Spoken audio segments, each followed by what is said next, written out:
ब्रह्मांड एक ऐसा सच जो सामने होते हुए भी हर किसी की समझ से परे है।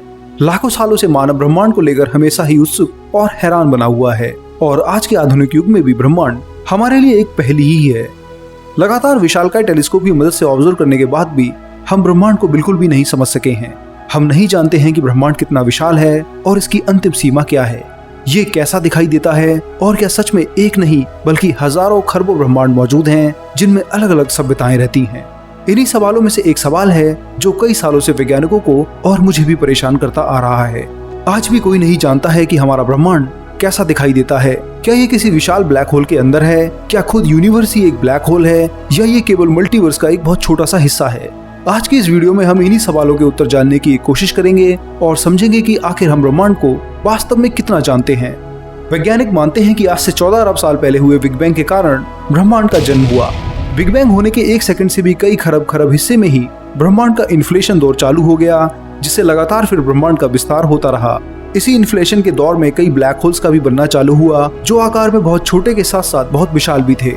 इसी दौर में बने ब्लैक होल्स को अगर हम आइंस्टाइन की मशहूर थ्योरी ऑफ रिलेटिविटी के आधार पर देखें तो हम पाएंगे कि अगर कोई इन ब्लैक होल्स के अंदर चला जाता है तो उसे एक ऐसा यूनिवर्स दिखाई देगा जो लगातार एक्सपेंड हो रहा है और अपने आकार को फैलाता ही जा रहा है। वहीं अगर आप इस यूनिवर्स के बाहर खड़े हैं तो आपको ये यूनिवर्स एक ब्लैक होल जैसा दिखाई देगा। वैज्ञानिकों का कहना है कि बिग बैंग के समय इस तरह के अरबों यूनिवर्स का निर्माण हुआ होगा, जिनमें से कई बहुत छोटे आकार के भी होंगे जो तुरंत ही कोलैप्स होकर के एक छोटे से ब्लैक होल में बदल जाते हैं। वहीं कोई यूनिवर्स जो आकार और मास में बहुत ज्यादा बड़ा होगा वो जल्दी कोलैप्स नहीं होगा, बल्कि ये सेम हमारे ब्रह्मांड की तरह ही होगा और इस ब्रह्मांड में रहने वाले लोगों को ये एक्सपैंड होता हुआ दिखाई देगा। पर यही यूनिवर्स किसी दूसरे ब्रह्मांड की सभ्यता को एक ब्लैक होल जैसा दिखाई देगा। बिग बैंग के समय पैदा हुए इन ब्लैक होल्स को प्रिमोर्डियल ब्लैक होल्स कहा जाता है, जिनके बारे में जानने के लिए वैज्ञानिकों ने विशाल डिजिटल कैमरे की मदद ली है, जिसे सुबारू टेलीस्कोप पर लगाया जाएगा। ये डिजिटल कैमरा दुनिया का सबसे ताकतवर कैमरा है। ये कुछ ही मिनटों में विशालकाय एंड्रोमेडा गैलेक्सी की इमेज लेकर वैज्ञानिकों को हर मिनट 1 करोड़ तारों को देखने और समझने का मौका देता है। इसी कैमरे की मदद से प्रिमोर्डियल ब्लैक होल्स को खोजकर वैज्ञानिक ब्लैक होल्स की इस नई थ्योरी को समझने की कोशिश करेंगे। पर इससे पहले वैज्ञानिक इन्हें खोजें, आइए मैं आपको ले चलता हूँ ब्रह्मांड की उस अनोखी पहेली की ओर जिसे ब्लैक होल्स के खोजे जाने के बाद समझना और भी मुश्किल हो गया है। ब्लैक होल की खोज और उसकी पहली तस्वीर लेने के बाद से ही बहुत से वैज्ञानिक मानते हैं कि हमारा ब्रह्मांड वास्तव में एक विशालकाय ब्लैक होल है और इस तरह के इन्फिनाइट ब्लैक होल्स हो सकते हैं जो अलग अलग ब्रह्मांड होने का सबूत देते हैं। एक नई थ्योरी के मुताबिक वास्तव में ब्लैक होल एक वार्म होल की तरह ही पोर्टल का काम करता है, जिससे एक ब्रह्मांड में दूसरे ब्रह्मांड और अल्टरनेट रियलिटी में जाया जा सकता है। आइंस्टाइन की जनरल थ्योरी ऑफ रिलेटिविटी की माने तो ब्लैक होल का सारा मास एक ही सिंगल पॉइंट में समाया हुआ माना जाता है।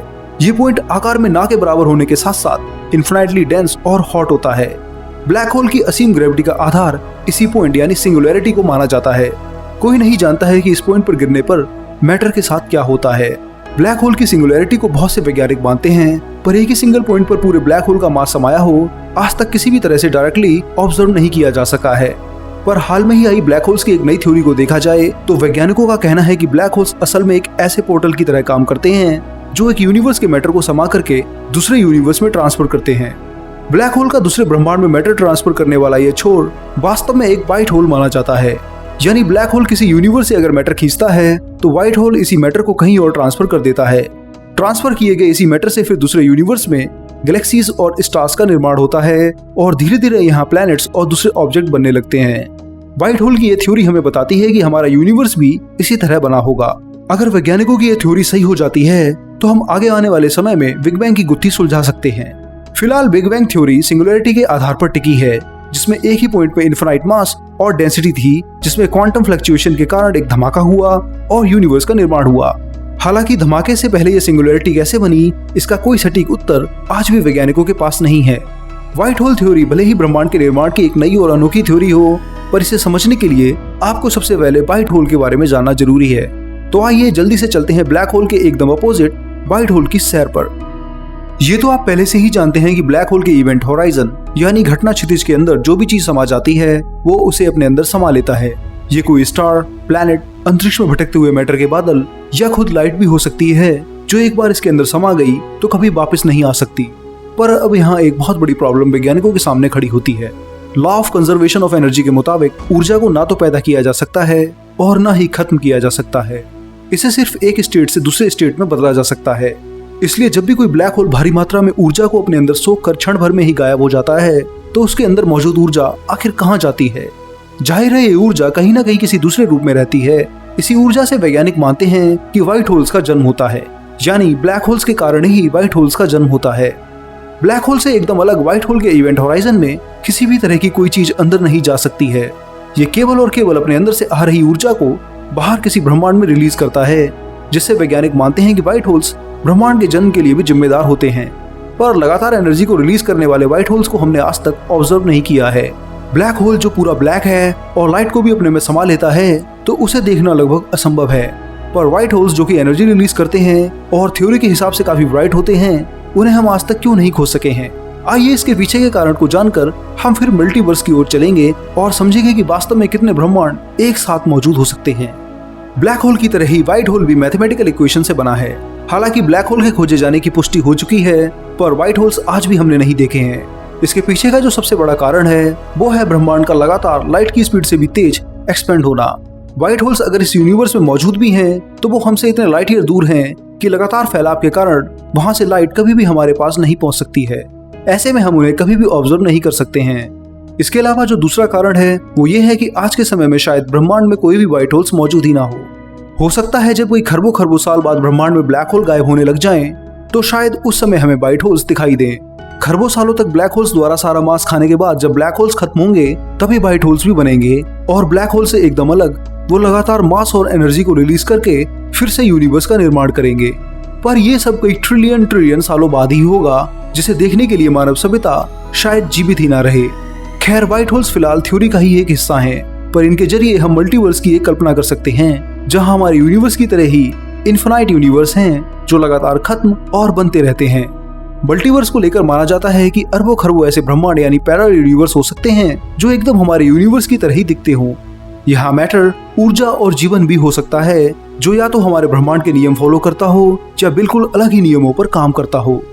अगर अंतरिक्ष में स्पेस टाइम लगातार स्ट्रेच होता रहता है तो एक ना एक बिंदु पर आकर के वो फिर से अपने आप को दोहराना शुरू कर देगा, क्योंकि ब्रह्मांड में जितने भी पार्टिकल्स हैं वो एक सीमित संख्या में ही स्पेस टाइम में व्यवस्थित हो सकते हैं। पर अगर स्पेस टाइम लगातार स्ट्रेच होता रहे तो यही पार्टिकल्स फिर से अपने आप को रिपीट करना शुरू कर देंगे, जिससे एक नए ब्रह्मांड का निर्माण हो जाएगा जो हमारे ब्रह्मांड से एकदम अलग भी हो सकता है और एकदम सेम भी। इस तरह स्पेस टाइम के कारण इनफिनाइट यूनिवर्स रिपीटेडली बनते रहेंगे और हर यूनिवर्स में आपका एक ना एक रूप होगा जो या तो कुछ अलग दिखता होगा या सेम आपकी कॉपी होगा। पर इस थ्योरी के अलावा भी मल्टीवर्स की एक और थ्योरी है जो बताती है कि बिग बैंग के समय होने वाले इन्फ्लेशन यानी विस्तार के कारण हमारा यूनिवर्स बना है। पर यह विस्तार अब खत्म हो चुका है और हमारे यूनिवर्स में अब अरबों गैलेक्सीज और तारे मौजूद हैं। इस समय ब्रह्मांड का फैलाव जारी है जो एक बबल यानी बुलबुले की तरह दिखाई देता है। पर हमारे ब्रह्मांड के बाहर मौजूद स्पेस में कई ऐसी भी जगह हो सकती हैं जहां इन्फ्लेशन अभी भी जारी है और एक नए ब्रह्मांड को जन्म दे रहा है। इस तरह स्पेस में जहां जहां इन्फ्लेशन जारी है वहां ऐसे खरबों ब्रह्मांड यानी मल्टीवर्स मौजूद हो सकते हैं जो अंतरिक्ष में एक बुलबुले की तरह ही भटक रहे हों। मल्टीवर्स केवल इन दो थ्योरी पर टिका हो ऐसा नहीं है, कुछ मैथमेटिकल्स मॉडल्स भी मल्टीवर्स के होने का संकेत देते हैं। वहीं ब्लैक होल और व्हाइट होल्स की थ्योरी भी इसी तरह के मल्टीवर्स की संकेत देती है, पर यह भी फिलहाल एक हाइपोथेसिस ही है और इसे प्रूव करना बहुत मुश्किल है।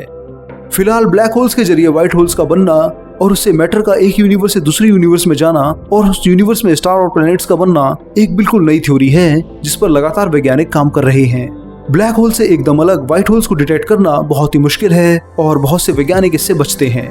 पर अगर व्हाइट होल्स किसी भी तरह डिटेक्ट हो जाते हैं तो ये विज्ञान की दुनिया में एक नई खोज होगी जो हमारे सभी कॉन्सेप्ट को बदल सकती है। दोस्तों, इस वीडियो में इतना ही। यहाँ मैंने एक ऐसी थ्योरी की बात की है जो बताती है कि बिग बैंग के समय बनने वाले ब्लैक होल्स शायद एक यूनिवर्स हैं जो लगातार अंतरिक्ष में भटक रहे हैं। हमारा ब्रह्मांड भी इसी तरह का एक ब्लैक होल हो सकता है। अगर कोई दूसरे ब्रह्मांड की सभ्यता हमारे ब्रह्मांड को देखेगी तो उसे हमारा ब्रह्मांड बाहर से एक ब्लैक होल की तरह ही दिखाई देगा।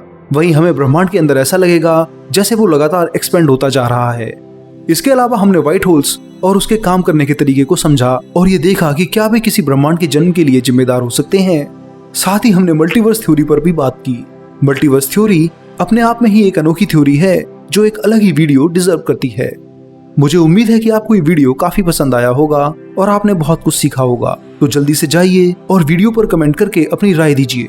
आपका कमेंट हमारे लिए बहुत जरूरी है, तो अपनी राय देना मत भूलना। इसके अलावा ब्रह्मांड के बारे में और अधिक जानकारी के लिए आप हमारी वेबसाइट विज्ञानम.com पर भी जा सकते हैं। यहाँ आपको हजारों यूनिवर्स से रिलेटेड टॉपिक आपकी भाषा हिंदी में मिलेंगे, जो आपकी नॉलेज को और ज्यादा बढ़ा देंगे। इसी के साथ साथ चैनल को सब्सक्राइब भी कीजिए और बेल आइकन भी दबाइए। मैं मिलूंगा अगले हफ्ते एक और मजेदार साइंस वीडियो के साथ। तब तक के लिए नमस्कार, जय हिंद, आपका दोस्त शिवम।